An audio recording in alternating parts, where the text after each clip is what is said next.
لا حد يدلي ساي وعندك كان أنكو بدلو وار شراب أنكو بدلو وار اسكسعو قال انت اذا قروح هذا دركت ميلان اي صوت تمادا ما ندون ما قال انت اذا كما بدليو مره بيناد اي بدش بحال أنكو بدل ساندي يا فروت الله أنكو بدل من ما هاي سفر رقداده فرقداده هايسو قال انت اذا sidoo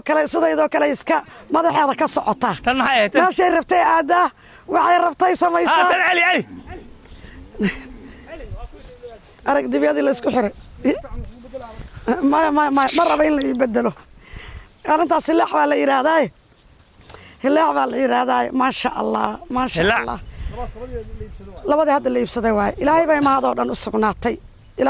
oo dhan u sugnaatay stress no stress nolosheena ma laamu waa sidan waa mar xoolahan aad dhex joogtid xoolahan markaa dhex timaadid adduunyo kala galaysa wax stress oo ka fakaraysid ma jirto really waa wax nool inaad taabatid inaad la joogtid inaad dawadooda fiirisid inaad iswaa quruxda adduunka ilaahay baa quraanka kaga hadlay xoolaha حين تسرعون وحين تسبحون الله aad bay u yihiin qurux maana hanti ما شاء الله تبارك إلهي بي ما هذا سقناتي مركه قربا مر والبا اكتفيتي بعد هيستا مركه دول كان جوجتid مر والبا waxaad qabanaysid baa jirta inta ku soo orod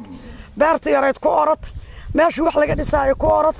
hadba dhinac ku orod waa biis baad noqonaysaa qofkii waqti waaya xoolaha daatimaadid kama dhamaanaysid 24 maxay ay tooy hours haddaad tiraahdo waan ka shaqaynay kama dhex baxaysid so beautiful ilaahay bay mahad oo dhan u sugnaatay I think Soomaalida dadka Soomaaliyeed stresska iyo buuqa qurbaha kula dhaxay ari yar iyo lo yar iyo haday digaag iyo wax dhaqi lahaayeen way daweyn lahayd it's a very beautiful action bra ma sha Allah so beautiful ma sha Allah ilaahay bay mahad oo idili u sugnaatay marka ilaahay bay mahad u sugnaatay shimbiraan cadcadka lagama waayo meesha looda joogto xoolahay shinida ka cunaan shilinta iyo waxaas cunaan marka alxamdulillaah ilaahay arraxmaan bay mahad u sugnaatay walaalayga Soomaaliyeed maxaa la dhihi jiray shay walba asalkiisa buu noqonaya ارجعي الأصلي dawlad buu shaqayn jiray oo masalaan uga shaqaynaya iyo jaar iyo dhulkaas haddana baxsharo u gudbay haddana waa kana hadda halkan uu ku soo dambeeyay baxsharadii hadda uma jeedo ugu dambeyntii marka nolosha bini'aadmigu way isbedbedelaysaa xooluhu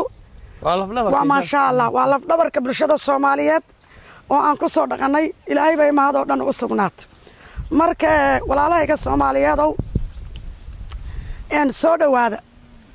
soo dhawaada ma sha Allah tabaaraka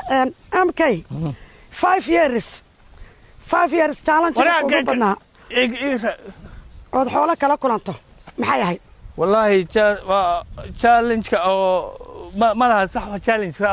waxaan way caqabada waxaan way inaad dadaalka aad balisid oo daawada iyo waxaad aad ku challenge ugu badnaa waxa shaqaalaanay bis shaqaalaha ma sha Allah tabaarak xoode MK hada adiga shaqaalaha amaad ku kulushood wareerisaa ma hada waa shaqaalo aad ka dibto xoolo ma lahaanays hadaad gacan ku qaban wayso waa ka ma lahaanays haye markaan aan kula soo dagay adii habeen kasta looda dhex seexan jirta habeen kasta xoolo dulqaadkaas ay rabaan iyo samarkaas ay rabaan barigan aan la soo dagay waa inaan socdaa loodan u socdaa baasha mootadan wata 24 saac nafa meel jira ma raadina akina shaqaalaan wadana ma soo qaaday xardayda had 6-7 saacan ka taga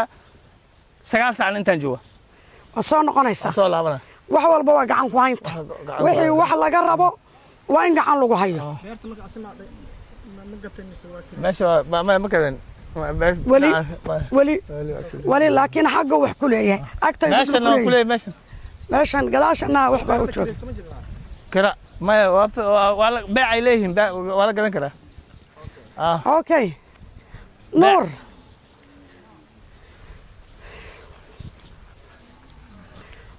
لودن ويان لودا maanta aanu maragta gabar baa aanu haay wuu haayay gabar baan u haayay oo reer Canada marka gabadha maalin dhaweyd bay ii timid walaashay isniino waan is aragnay marka waxay weydiisay looda inaan ka gato marka waa walaalkeed marka maasha Allah tabaaraka kolay way u baahan tahay intaas waxa soo hayo soo gaarsiiyay maxamuud marka haddana waxa liigu keenay magaca no jaamac looda waxa la keenay iyadoo 8 xabay 8 xabay looda 8 xabay ay keentay gabadha muddada waxa wan yaago ma 2 years ago laba sano labaatan iyo 7 naf way maanta waa 27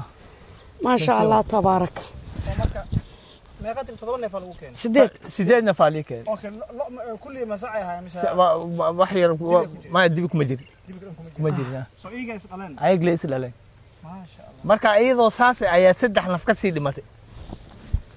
marka ma sha Allah waa tarmaysaa ay tarmaysaa ma sha Allah ilaahay barakeeyo anigu dadaal xoolaad ilaahay barkiis ilaahay ku barakeeyo iyo saas ay ku wanaagsan iyo xoolaha in la kor taagnaado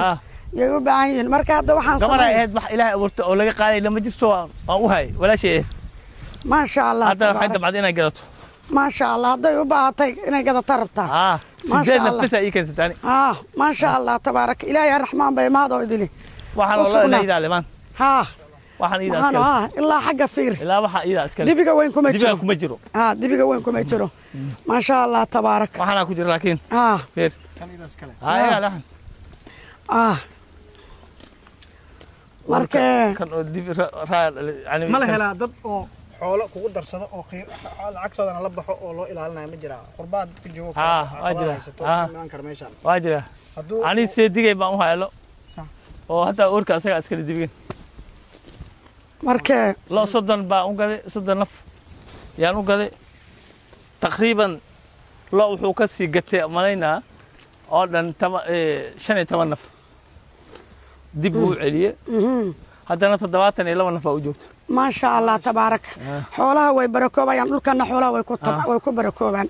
ilaahay bay mahad oo dhan u sugnaat halka loo kala ay naga degan ما شاء الله تبارك marka xilliga barwaaqada looda aad bay u fiican tahay laakiin sida u badan dhulkan dib badan lulama kulmo roobku naga bilood naga maqan 2 bilood markii waqtigii daar iyo digu al dhaabugtay buga barwaaqa dhulkan daartu way ku yartay